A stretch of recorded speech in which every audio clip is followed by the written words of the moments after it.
All right, let's go.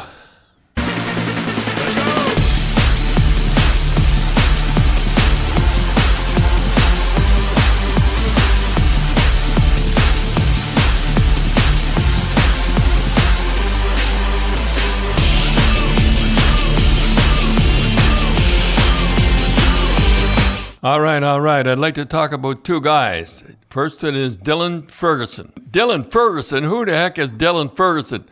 47 saves, first star in Pittsburgh in a 2-1 game. He's a goalie for the Ottawa Senators. Yeah, and they brought him up. I won't go through. If I went through what he went through. No, I'll go through. So okay. He played for the Kamloops Blazers. He's 24 years old. Played for the Kamloops Blazers, and then he was drafted by the Knights. He played one game.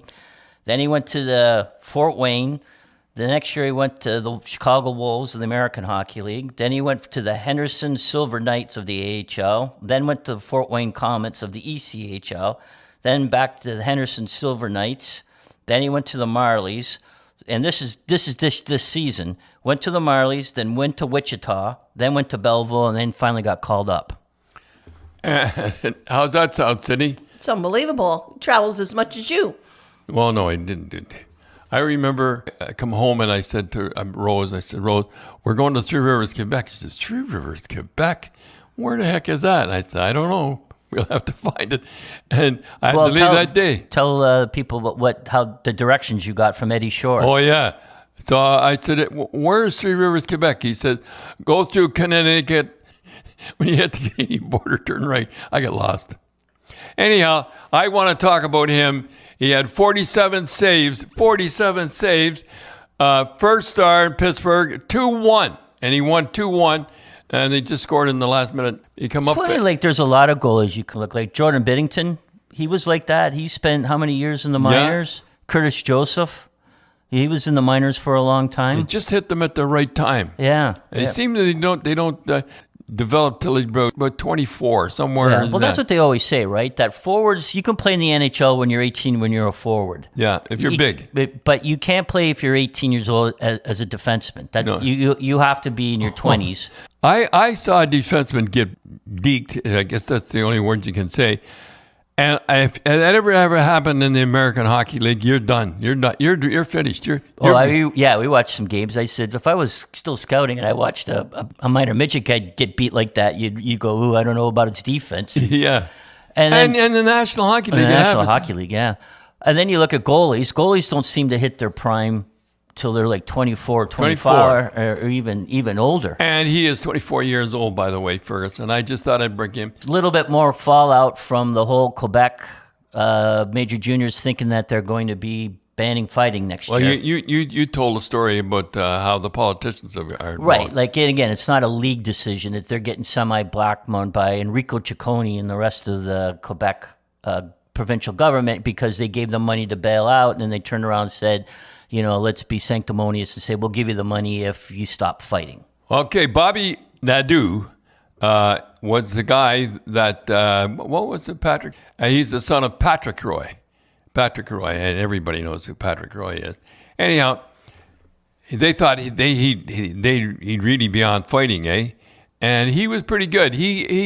Well, tell me what happened with that, Jonathan Roy. There was a big brawl, and this Bobby Nadeau, who's he's a dentist, I think now. He's a dentist, yeah. He was the goalie in this big brawl, and Patrick Roy whistled to his son Jonathan to go down and fight him, and he didn't want to fight. And he didn't want to fight. And it was a guy. So he got the heck kicked out of him. So he thought, this is a good guy to talk to because he'd be against fighting. And he was pretty good. Yeah. Yeah, he said, this could lead to more vicious play. They didn't, what do we do now? He's 34 now. He's from Quebec. And the other thing he said was, will lead to players feeling more and be brave with their stick. Now nobody expected him to be the guy. Is this the guy who's fully expected fighting? But fighting becomes illegal. They have better work on cheap shots and hits to the head. That was in Josh Clipperton's in the Sun. And Politicians, as soon as the politicians get involved, you know something's up. Well, it sounds like a guy that's played the game and knows how it works, right? Yeah. And Well, because you and I, Dad, were talking, it was like, remember the league when they wanted to take out, the big whole thing was holding. So when guys were going into the corner, defensemen used to grab. Well, they bear hug. They bear hug the guys going into the corner. So then the guys who don't play said, well, we can't have that holding, so we're going to stop that. Yeah. So then what happened was the guys started cross-checking the guys head first into the boards. Remember And I was an expert in cross-checking. I used to bear hug all the time. You put your stick in front, and then you grab them. So you're not smashing the guy into the boards. No, you're not killing the guy. It's nothing. You're just holding them in there. Bear hug, bear hug. And now they stopped that, and boy, now the guys give it the cross check. But then the guys that cross check fall down now. And so they fall on top of the guy. Yeah. So it's pretty good. So you don't. So that's the thing. Like if you take something out, you're not going to know what the consequences are. You might think you know what it is, but you don't. Well, the players will always work around it somehow. You know. So, Dad and Cindy, this coming week is the starts of the OHL playoffs, and the CHL playoffs are coming. And Dad, I got to say, it's Sunday morning here. We're in the leagues are wrapping up right now, right? Yeah. And all the playoffs are getting set. And we'll talk next week about who's matching up with who in the OHL and the CHL playoffs. Go down to last week though. This coming week starts the CHL playoffs. Yeah. The OHL, Quebec, and You'd never know it. Western League. And this is Sunday morning, and we were watching Sportsnet and TSN. You flick back because I stopped watching. That Edmonton game was on too late, so you wanted to see who wins and all that. They didn't have one thing about the CHL playoffs. Okay, so whose fault's that? Well, I think whose fault it is, it's two people's fault, Sportsnet and TSN, that they don't do it. And the reason they don't do it is because television guys, especially sports television guys, they're lazy. They're the laziest of TV people. News people are lazy, but sports news people are even lazy. So you're saying it's not the CHL for making it easy for them to... No, and it's also the CHL's fault. Because they don't seem to promote themselves They don't that promote much. themselves. Like we were sitting today watching TSN. Yeah. So it's March Madness and it's basketball. And again, it's easy to get the highlights because they have the rights and they just pull it down from... Right. They just record it. Whatever, yeah. They had 7 minutes of women's basketball and they're done NCAA. And they did You're not against women's basketball. No, I'm not. But give some equal time to the Canadian Hockey League. If you're going to give 7 minutes to NCAA Well, they do women's Bedard. basketball, and they had the coach talking for 3 minutes, and they showed one shot of Bedard, and that was it, scoring.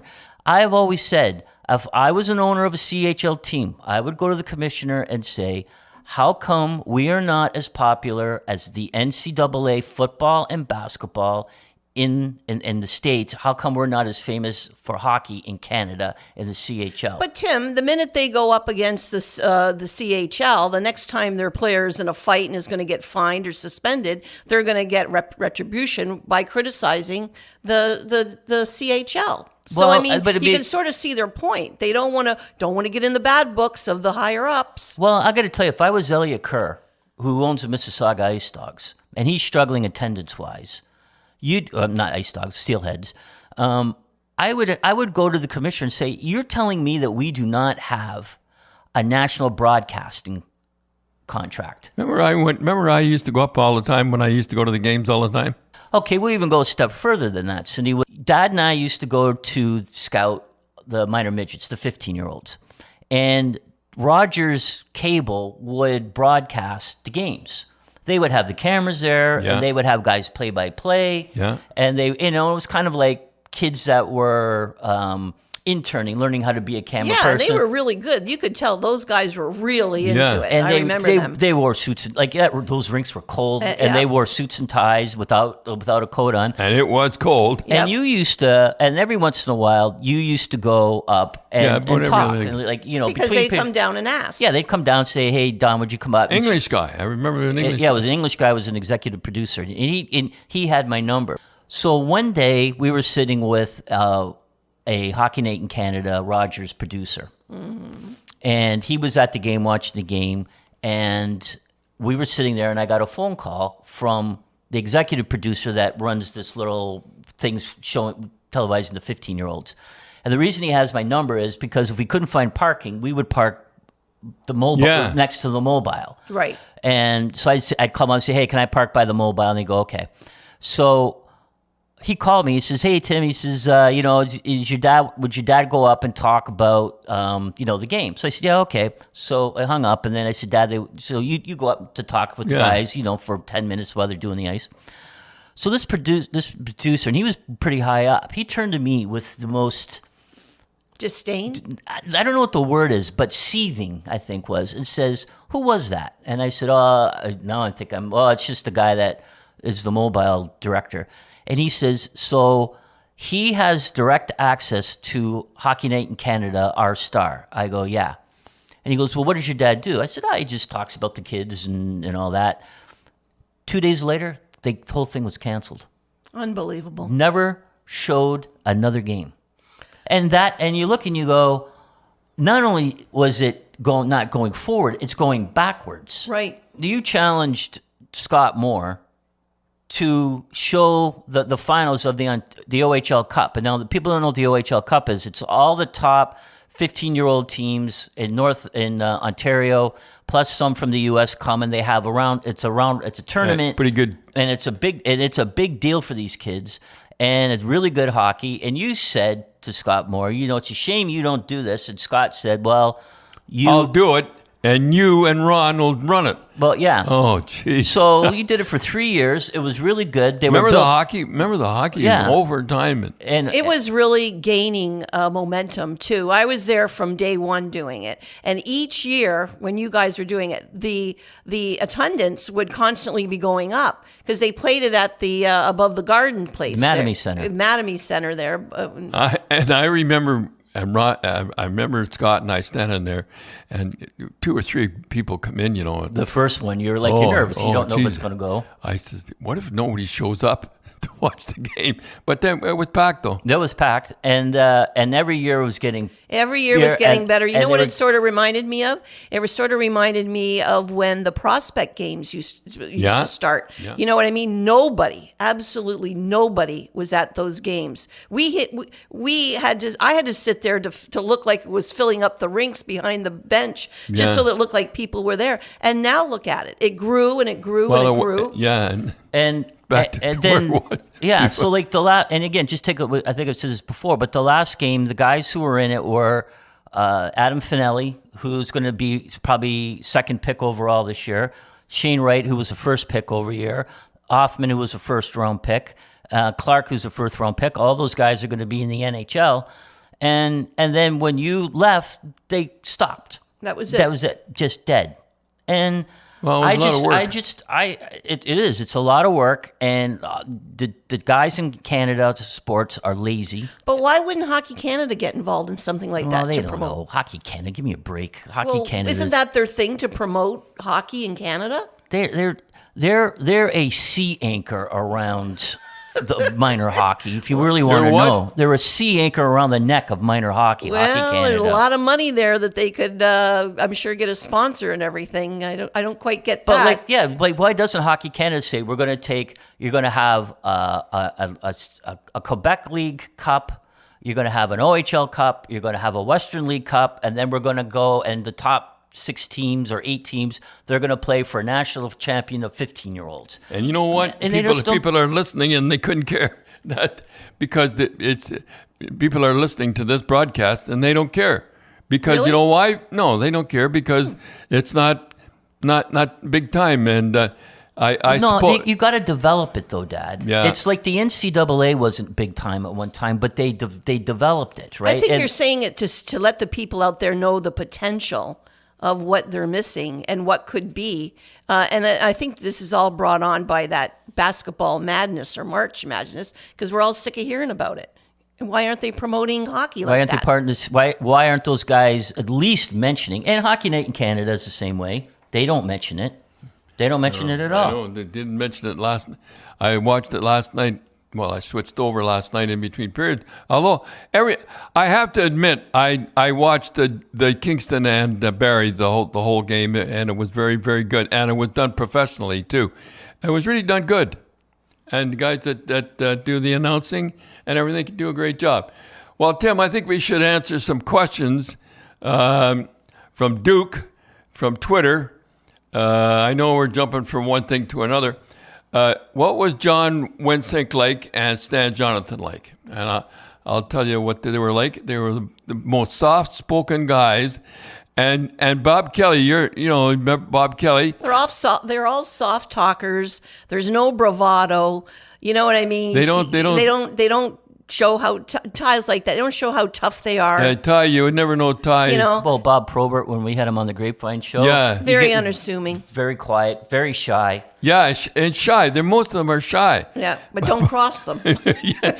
They're all, and you know what? They were all the same. They all quiet and deadly. I guess that's the word, deadly.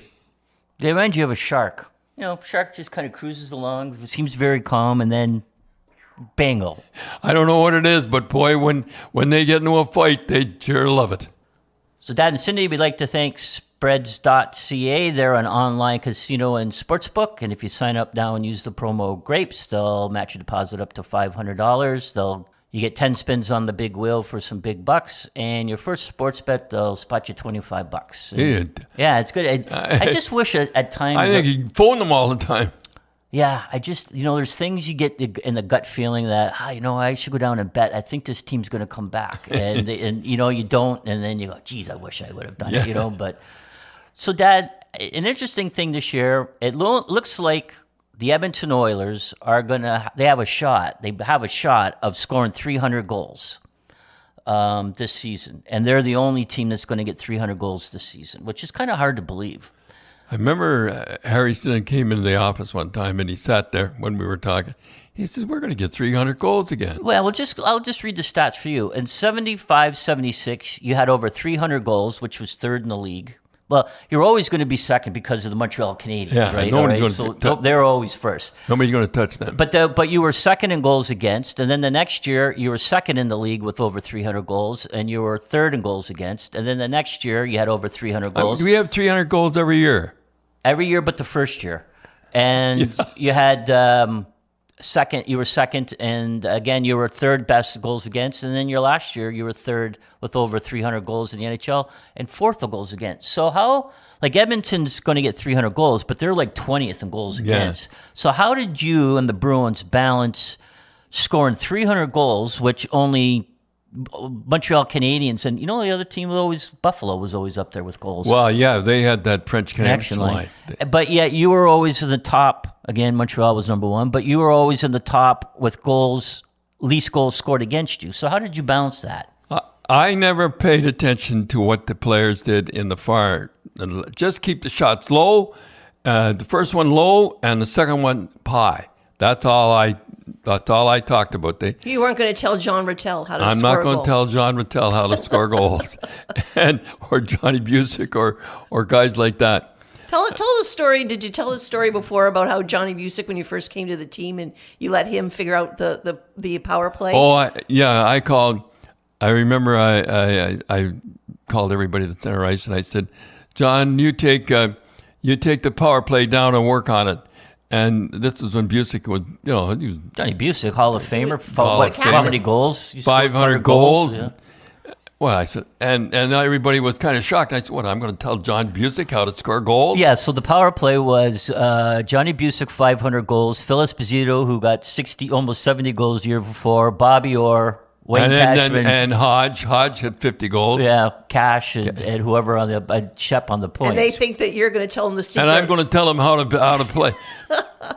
You want to know the history why we scored 300 goals, because I left them alone. But I owned them in my end. That was the difference. I owned them in my end. They did what I said in my end, and I won't go through the whole thing what I did in my end. And that was basically get the puck out. And you're right, Cindy. And coming back, all you'd hear was me back. And I never realized I used to do that till I heard myself doing that. But I used to watch, and I used to look at the guy. I says, I don't watch you guys what you do in the other end, in the other team's end. The other team's end. I watch as if you're coming back, and boy, and if anybody was lazy, I'd get them in the bench when they came. But boy, they come back, and they always look for the trailer. Always look for the trailer. Never mind the defenseman. If he can't take the guy out, we'll get a guy that can take him out. And So you always wanted your one guy that's coming back, look for the trailer. Every trailer was back, and if you notice the scoring now, that's always well, it's not but if you notice the guys, it's always the trailer, the guy that picks it up and zings it home. He always has a lot of time too. Next time, watch when the trailer coming back. He's the guy that picks it up and puts it in the net. You know one thing that I don't understand, and the coaches don't seem to understand, or let on they don't understand. Like say there's a minute to go, the guys get the puck and they try, and even in their own corner they try to ice the puck. Well, they don't try to ice the puck, but the puck usually is icing because it's tough to hit that net. And the coaches don't seem upset. What you want to score a goal is a face-off in the other team's end. That's what you want. I don't know. They put the cameras on the coaches. The coaches don't seem upset. I would have the guy just flip it out. I think the only team now that flips it out is Carolina. You watched that Leaf game last night. This is Sunday morning. That's how they got 2 of their goals. They just get the puck. Even if there's no pressure, they just flip it out because there's nothing you can do. They wish me happy birthday, by the way. Carolina? Yeah, they still call themselves jerks. So They didn't hold a grudge. Bunch of jerks, yeah. You made them a lot of money. Yeah. So, okay, Dad, so here you're talking about icing. What team has iced the puck the most? I have no idea. Take a guess. No. My guess would have been, I would have thought Arizona because they're always in the thing. Yeah, or the lower teams. Lower teams. It was Pittsburgh. And they've iced the puck so far. There's still, 9 games left this season? 367 times. 367 times? They've iced the puck this year. They might hit I remember if we iced the puck 3 times, I'd get mad. Yep. Because it'd be a face-off in their end, you couldn't make a change. It was a sign of weakness. I don't know what the heck it is, but they got. But how many times? 367 times this year they've iced the puck. And we're trying to speed the game up. Yeah, exactly. Is there anything more boring in hockey than icing the puck? That's why I think. And you see the goal, and you see the linesman letting the guys. Yeah, that's why I say if you ice the ridiculous. puck more than 5 times a period, you get a penalty. And then St. Louis, they've only iced it 241 times. Yeah, and they're out of the playoffs. They're the last team. Okay, Dad, the season's almost coming to an end. And when did you start? Did you ever rest guys getting toward the end? Yeah, I don't know why it was. It was the 8th game. I'd start. I would still play them. They'd still have to come down in the mornings all the time, but they didn't have to. They didn't have to skate if they didn't want to, because guy say Rattel, he's as skin as a rake. He didn't have to skate. You do those optional practices. Yeah, but they'd all have to come down the day of the game. So you always had Black Tuesday where you really used to skate the guys. No, I left. I eased up on that too. I eased up on everything. I wanted them to feel the playoffs coming, and you always knew what goalie you were going to go with. I knew what goalie I was going to go with. But and the one thing that I don't understand is how I could have been so stupid as not to Ross Brooks. Was 10-3-3. Yeah, your first year he was the backup. I could have been so stupid. 10-3-3. How could I have been so stupid? Ross Brooks. I know you probably nobody's heard of him, but. And who was your starter, Gilly? Yeah. Gilly was our starter. I that first year you might as well have Mickey Mouse behind the bench. Well, the interesting thing that I was looking at after your second year. So your 3rd, 4th, or 5th year, all your goalies played about 40 games. Yeah. You never had there's I think 8 to 10 goalies on pace to play 60 games this year.